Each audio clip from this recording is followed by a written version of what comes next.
आवाम के लिए खुशखबरी। सफा ग्रुप्स की जानिब से हर साल की तरह इस साल भी रमजानुल मुबारक के मौके पर हैदराबादी हलीम, बिरयानी, स्वीट्स और लस्सी वाजबी दाम पर दस्तयाब है। ऑर्डर पर होम डिलीवरी भी दी जाएगी। मजीद तफसीलात के लिए 9550866514 पर रब्त पैदा करें। अस्सलाम वालेकुम नाज़रीन, NH TV में आप सभी का इस्तकबाल है। बीजेपी के कौमी नायब सदर व हल्के महबूब नगर पार्लिमानी बीजेपी उम्मीदवार DK अरोड़ा ने आज महबूब नगर में अपनी रहायशगाह पर बीजेपी कायदीन के हमरा सहाफ़ती कॉन्फ्रेंस से खिताब करते हुए बताया कि बीजेपी की इंतखाबी मुहिम कल से महबूब नगर मुस्तखिर के पार्टी दफ्तर से शुरू होगी। इन्होंने इस मौके से नागर कर्नूल ज़िले में वज़ीर आज़म नरेंद्र मोदी के इजलास को ज़बरदस्त कामयाब करने पर इजहार तशक्कुर किया और इस इजलास के बाद पार्टी में शमूलियत का सिलसिला लगातार शुरू हो चुका है और ज़िले में हर कोई चाहता है कि नरेंद्र मोदी फिर एक बार मुल्क के वज़ीर आज़म बने। DK अरोड़ा ने इस मौके पर साबिक़ वज़ीर डॉक्टर V श्रीनिवास गौड़ की बीजेपी में शमूलियत की खबर को बेबुनियाद करार दिया और इसे अपोजिशन की साजिश करार दिया, क्योंकि वजह जानते हैं कि हल्के महबूब नगर से बीजेपी की जीत यकीनी है, इसीलिए ऐसी साजिशों का इर्तिकाब कर रहे हैं। इन्होंने इस मौके से कहा कि साबिक़ MP जितेंद्र रेड्डी को बीजेपी पार्टी ने एक बेहतर मुकाम फराहम किया था, उन्हें नेशनल एग्जीक्यूटिव मेंबर के फ़राइज़ सौंपे और हर कोर कमेटी के इजलास में इनको मदऊ किया जाता था और असम्बली इंतखाबात में उनके बेटे मिथुन रेड्डी को इंतखाबी उम्मीदवार बनाया गया, जबकि मिथुन रेड्डी से कोई वाकिफ़ नहीं थे। इसके बावजूद जितेंद्र रेड्डी के फर्जंद होने की वजह से बीजेपी के तमाम कायदीन और कारकुनान जीत के लिए अंत तक जद्दोजहद की और आज कांग्रेस पार्टी में जितेंद्र रेड्डी का जाना उनका अपना फैसला है, बीजेपी से इसका कोई सरोकार नहीं। इस सहाफ़ती कॉन्फ्रेंस में पद्मजा रेड्डी, P श्रीनिवास रेड्डी, कृष्णवर्धन रेड्डी, अंजया राजेंद्र रेड्डी, किरण कुमार रेड्डी और दीगर मौजूद थे।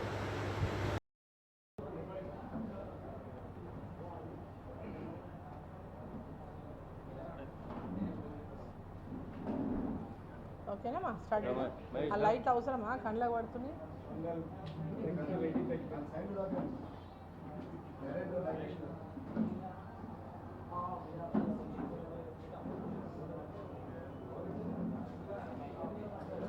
ఈరోజు ఈ మీడియా సమావేశంలో నాతో పాటు పాల్గొంటున్నటువంటి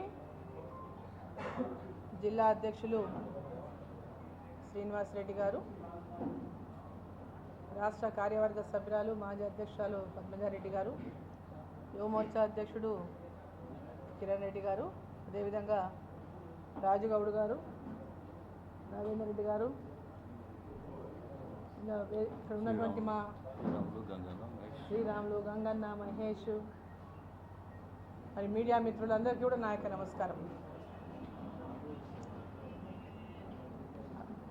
ఎన్నికల షెడ్యూలు విడుదలైన తర్వాత ఓసారి మీ అందరితో కలుసుకునే ఉద్దేశంతో ఈరోజు ఈ మీడియా సమావేశాన్ని నిర్వహించడం జరిగింది. మరి మనకు ఎన్నికల షెడ్యూలు సంబంధించి మే 13 మనకు ఎన్నికలు జరగబోతున్నాయి. ఏప్రిల్ 18 నుంచి నామినేషన్ల పర్వం ప్రారంభం కానుంది. సో ఈ సందర్భంగా భారతీయ జనతా పార్టీ రేపటి నుంచి ఎన్నికల ప్రచార కార్యక్రమాన్ని ప్రారంభించబోతా ఉంది. రేపు మొట్టమొదటగా జిల్లా కేంద్రంలో జిల్లా పార్టీ కార్యాలయంలో అన్ని నియోజకవర్గాలకు సంబంధించినటువంటి ముఖ్యమైనటువంటి నాయకుల సమావేశాన్ని, ఇక్కడ పార్లమెంటు నియోజకవర్గం ఉన్నటువంటి అన్ని నియోజకవర్గాల అసెంబ్లీ నియోజకవర్గాల ముఖ్య నాయకుల యొక్క సమావేశాన్ని రేపు పార్టీ ఆఫీస్లో మధ్యాహ్నం 3 గంటలకు నిర్వహించడం జరుగుతుంది. మరి ఆ యొక్క పార్టీ రేపు కార్యక్రమం తర్వాత ఫర్దర్గా రేపటి సమావేశం తర్వాత ముఖ్య నాయకుల సమావేశం తర్వాత నియోజకవర్గాల వారీగా విస్తృత స్థాయి పార్టీ కార్యకర్తల సమావేశాన్ని నిర్వహించడం జరుగుతుంది. రేపటి సమావేశంలో ఫర్దర్గా నియోజకవర్గాల సమావేశం డేట్లను రేపు అన్ని నియోజకవర్గాలకు కూడా తెలపడం జరుగుతుంది, మీడియా కూడా తెలపడం జరుగుతుంది. సో ఆ తర్వాత మండల వారీగా ఆ తర్వాత కార్యక్రమాలను ఆయా నియోజకవర్గాల కార్యక్రమాలను బట్టి ఆ తర్వాత మళ్ళీ మండల కార్యక్రమాల తర్వాత మళ్ళీ ఫర్దర్గా పార్టీ ప్రచార కార్యక్రమాన్ని నిర్వహించుకొని ఎప్పటికప్పుడు మీడియా సోదరులకు కూడా మా యొక్క ఎన్నికల ప్రచార కార్యక్రమం సంబంధించి మీడియా మిత్రులకు కూడా ఆ యొక్క సమాచారాన్ని అందించడం జరుగుతుంది. కాబట్టి మీ అందరూ మీడియా మిత్రులందరూ కూడా పూర్తిగా సహకరించాలని కోరడానికే ఈ యొక్క సమావేశాన్ని ఏర్పాటు చేయడం జరిగింది.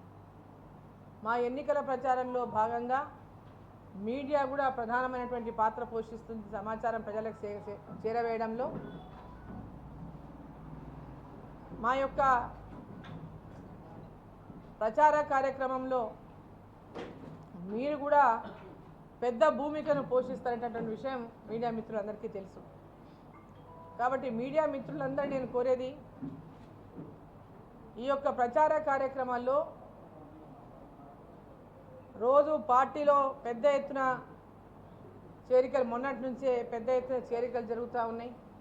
మొన్న నిన్న ఇవాళ కూడా మార్నింగ్ ఇక మధ్యాహ్నం వరకు పెద్ద ఎత్తున చేరికల కార్యక్రమం ఇక్కడ జరిగింది. వాటి సమాచారాన్ని మీకు కూడా ఎప్పటికప్పుడు పంపించడం జరుగుతుంది. ఏ గ్రామం నుంచి ఎవరు చేరుతున్నారు, యూత్ ఏ విధంగా పెద్ద ఎత్తున ఇక్కడికి వస్తుందనే విషయాన్ని మీకు తెలపడం జరుగుతుంది. కాబట్టి మీడియా మిత్రులు కూడా ఆ సమాచారాన్ని ప్రజలకు చేరే విధంగా మీ యొక్క సహాయ సహకారాలు అందించాలని చెప్పి నేను మిమ్మల్ని కోరుతా ఉన్నా. అదేవిధంగా నెక్స్ట్ 2 days అంటే బుధవారం నుంచి కూడా పెద్ద ఎత్తున మళ్ళీ చేరికలు ఆయా నియోజకవర్గాల వారీగా లేదా మండల కేంద్రాల వారీగా కూడా జాయినింగ్ ప్రోగ్రాంలు ఉండబోతున్నాయి. కాబట్టి మీకు ముందే సమాచారం కూడా ఎక్కడ ఏ మండలంలో ఏ గ్రామంలో జాయినింగ్ కార్యక్రమాలు ఉంటాయనే విషయం కూడా మీకు అందరికీ కూడా తెలియజేయడం జరుగుతుంది. మెయిన్ డిస్ట్రిక్ట్ స్టాఫర్స్ కాబట్టి మీరందరూ ఆ సమాచారాన్ని జిల్లా కేంద్రం ద్వారా ఆయా నియోజకవర్గాలకు లేదా మండల కేంద్రాలకు కూడా మీ రూరల్ ఏరియాలో ఉన్నటువంటి మిత్రులకు కూడా మీడియా మిత్రులకు కూడా ఇది చేరవేసి ఆ యొక్క సమాచారం జిల్లా వ్యాప్తంగా, ఎందుకంటే మన జిల్లా ఇప్పుడు 5 ముక్కలైంది. 5 ముక్కలో ఈ జిల్లాల సమాచారం వస్తే ఆ జిల్లాలో రాదు, ఆ జిల్లాల సమాచారం వస్తే ఈ జిల్లాలో రాదు. కాబట్టి ఒక పార్లమెంట్ సెగ్మెంట్లో మరి ఈ ప్రచార కార్యక్రమానికి సంబంధించి ప్రత్యేకంగా ఈ ఎన్నికల వరకైనా మీరు జిల్లా అనేటటువంటిది కాకుండా పార్లమెంటు పరిధిలో మరి పత్రికలు కూడా ఆ రకమైనటువంటి సహకారాన్ని మరి కోఆర్డినేషన్ని అందిస్తారని చెప్పి నేను భావిస్తా ఉన్నా. పత్రికా మీడియా, ప్రింట్ మీడియా కావచ్చు, ఎలక్ట్రానిక్ మీడియా కావచ్చు, యూట్యూబ్ ఛానల్స్ కావచ్చు, మరి పార్లమెంటు వారీగా ఏ సమాచారం అయినా ఈ పార్లమెంటు మొత్తంగా ఆ సమాచారాన్ని ప్రజలకు చేరవేసే విధంగా మీ యొక్క సహకారం అందించాలని చెప్పి నేను కోరుతా ఉన్నా. మరి ఈరోజు మొన్న మనకు నాగర్కర్నూలులో సభ జరిగింది. 3 రోజుల పర్యటన తెలంగాణలో మరి ఈ రోజుతో మరి ప్రధానమంత్రి తెలంగాణ 3 రోజుల పర్యటన ఈ రోజుతో పూర్తయింది. మళ్ళీ నెక్స్ట్ పర్యటన డేట్స్ వచ్చేంత వరకు కూడా మళ్ళీ నెక్స్ట్ కూడా మళ్ళీ పర్యటన డేట్లు మళ్ళీ వస్తాయి. ఆ తర్వాత మళ్ళీ ఏ ప్రాంతాల్లో పర్యటిస్తారని ప్రధానమంత్రి గారు. మరి మొన్న నాగర్కర్నూలు సభ గ్రాండ్ సక్సెస్ అయింది. చాలా పెద్ద ఎత్తున స్వతహాగా కూడా పెద్ద ఎత్తున యూత్, రైతులు పెద్ద ఎత్తున సమావేశంలో పాల్గొన్నారు. మహిళలు కూడా చాలా పెద్ద ఎత్తున పాల్గొన్నారు. మరి ఇక్కడ నుంచి పెద్ద ఎత్తున కార్యకర్తలు నాగర్కర్నూలు కూడా మరి ఆ సమావేశంలో విజయ సంకల్ప సభకు పెద్ద ఎత్తున హాజరు కావడం జరిగింది. ఆ సభ చాలా మరి విజయవంతమైన సభ. జిల్లాలో ఒక వాతావరణం ఎక్కడికి వెళ్ళినా కూడా ఒక వాతావరణం చాలా స్పష్టంగా కనిపిస్తూ ఉంది. నరేంద్ర మోదీ గారు మళ్ళీ ప్రధానమంత్రి కావాలి, ఈసారి మా ఓటు నరేంద్ర మోదీ గారికి అనేది ఎవరిని అడిగినా ఎక్కడ అడిగినా చాలా స్పష్టంగా ప్రజల నుంచి వస్తున్నటువంటి మాట ఈసారి మా ఓటు మోదీ గారికి అనేది. సో ఇది దేశం కోసం వేసేటటువంటి ఓటు, దేశంలో ప్రధానమంత్రిగా ఎవరు ఉండాలనేటటువంటి నిర్ణయించే ఓటు. కాబట్టి ఈ ఓటును ఖచ్చితంగా నరేంద్ర మోదీ గారికే, కేంద్ర ప్రభుత్వంలో మరి భారతీయ జనతా పార్టీకే అనేటటువంటి విషయంగా ఈరోజు ప్రతి ఒక్క చోట జరుగుతున్నటువంటి చర్చ మీ అందరికీ కూడా, ఎందుకంటే మీడియా మిత్రులందరూ కింద గ్రౌండ్లో ఎక్కువ పెద్ద ఎత్తున మీకే సమాచారం ఉంటుంది, మీ అందరికీ కూడా సమాచారం ఉంటుందని నేను భావిస్తున్నా. దీని విషయంలో ప్రజల లోపల ఉన్నటువంటి ఆలోచన ఏ విధంగా ఉందనేది, మరి దానికి తగిన విధంగా మీడియా మిత్రులందరూ కూడా ఈ దేశం కోసం మీరందరూ కూడా మాకు సహకరించండి, మమ్మల్ని అందరినీ కూడా ఆశీర్వదించండి అని చెప్పి భారతీయ జనతా పార్టీని ఇక్కడ కానీ అదేవిధంగా పక్కన ఉన్న నాగర్ కర్నూలు పార్లమెంట్ కానీ, ఎందుకంటే ఇదే జిల్లా స్టాఫర్ ఇక్కడ నుంచే మెయిన్గా మీ వార్తలన్నీ అన్ని జిల్లా మిగతా కేంద్రాలకు పోతాయి కాబట్టి జిల్లా కేంద్రాలు కానీ నియోజకవర్గ కేంద్రాలకు కానీ, కాబట్టి మీ అందరి సహకారాన్ని భారతీయ జనతా పార్టీకి అందించాలని ఈ సందర్భంగా నేను కోరుతున్నాను. Thank you.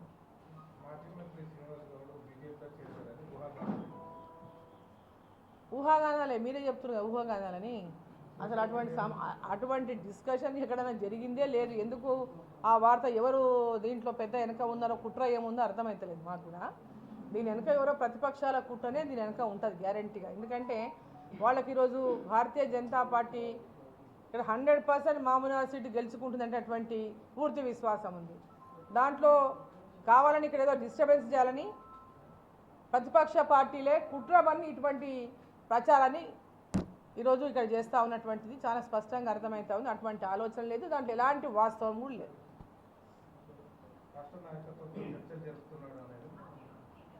అలాంటి సమాచారం ఉంటే నాకు తెలుస్తుంది కదా. నా యొక్క ఇక్కడ నేను క్యాండిడేటు, నేను national vice president, national vice president కూడా నేను. సో ఇక్కడ నేను క్యాండిడేట్ కూడా భారతీయ జనతా పార్టీ. నాకు కూడా నా నోటీస్లో లేకుండా భారతీయ జనతా పార్టీ పోయి ఇక్కడ ఫలానా వాళ్ళు రాండి అని మేము పిలుచుకోవాలి. ఇక్కడ ఎవరెవరు అవసరం ఉందో క్యాండిడేట్గా ఇక్కడ ఉన్నటువంటి కార్యకర్తలు కానీ పార్టీలు ఎవరిని జరిపించాలనేటువంటి ఇక్కడ ఉన్న వాళ్ళు నిర్ణయించుకుంటాం. సో ఇప్పుడు అక్కడ ఉన్న వాళ్ళ వీళ్ళేమైనా వాళ్ళని అప్రోచ్ అయినా అది మా దృష్టికి వస్తుంది, మా దృష్టికి రాకుండా ఏది జరగదు. కాబట్టి దాంట్లో ఎలాంటి వాస్తవం లేదని చెప్పి నేను తీవ్రంగా దాన్ని ఖండిస్తున్నాను. మేడం, 2 రోజుల క్రితం దిగ్విజయ్ రెడ్డి గారు కాంగ్రెస్లో చేరిన సందర్భంగా ప్రెస్ మీట్లో మాట్లాడుతూ గతంలో అరాచక పాలన నుంచి కూడా కాంగ్రెస్ పార్టీ విముక్తి కల్పించింది, కానీ మళ్ళీ అరాచక పాలన రాకుండా చూడాలని చెప్పేసి బీజేపీని టార్గెట్ చేస్తూ మాట్లాడారు. ఇప్పుడు ఎక్కడుంటే అక్కడ మాట్లాడే వాళ్ళ గురించి మేము ఏం మాట్లాడతాం చెప్పండి. మీరే చూసినారు, ఒక వీడియో పెద్ద ఎత్తున వైరల్ అది చూపించమంటే నేను చూపిస్తాను. మళ్ళీ ఒకసారి జర చూపిస్తాం. ఇక్కడ తీసి వీడియో జర పెడతా. మొత్తం ఈ వీడియో వైరల్ అవుతుంది. ఒక సిద్ధాంతమైన పార్టీ, ప్రజల కోసం పోరాడుతున్న పార్టీ, దేశాని కోసం పోరాడుతున్న పార్టీ. ఇటువంటి పార్టీని వదిలి తుక్కున కొడుకులు బయటికి పోతారు, లుచ్చన కొడుకులు బయటికి పోతారు. జితేందర్ రెడ్డి అసంటోడు పోడురా బాబు అని గుర్తు పెట్టుకోండి. అది జవాబు వాళ్ళే చెప్పాలి, మేము చెప్పడానికి ఏం లేదు ఇక్కడ దీంట్లో. వాళ్ళు ఏడ ఉంటే ఆ పార్టీని వాళ్ళు మెచ్చుకోవడం అనేది అంటే సరే మామూలు విషయం అయితే సరే, ఎవరికి ఇష్టం ఉన్నా కూడా వాళ్ళు ఉండొచ్చు. వారి యొక్క అభిప్రాయం, వాళ్ళు ఏ పార్టీలో పోవాలనుకుంటే ఎవరైనా వాళ్ళ సొంత అభిప్రాయం అది. కానీ వారు చెప్పిన మాటలు మీరే వినండి అని చెప్తున్నాను, అంతకంటే చెప్పేది ఏం లేదు.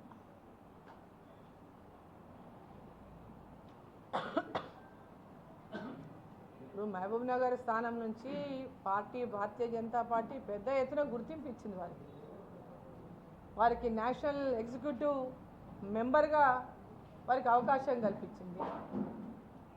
ప్రతి కోర్ కమిటీ మీటింగ్లలో వాళ్ళకి అవకాశం కల్పించింది. మొన్న నేషనల్ లెవెల్లో కూడా సెంట్రల్ లెవెల్ పార్టీలో కూడా కోర్ కమిటీలో వాళ్ళకు అవకాశం కల్పించింది. వారికి ఎక్కడా భారతీయ జనతా పార్టీ గౌరవం తగ్గించలేదు. మొన్న అసెంబ్లీ ఎన్నికల్లో కూడా వారి కుమారుడికి ఇక్కడ నుంచి అసెంబ్లీ సీటు కావాలంటే అసెంబ్లీ సీటు కూడా ఇచ్చింది.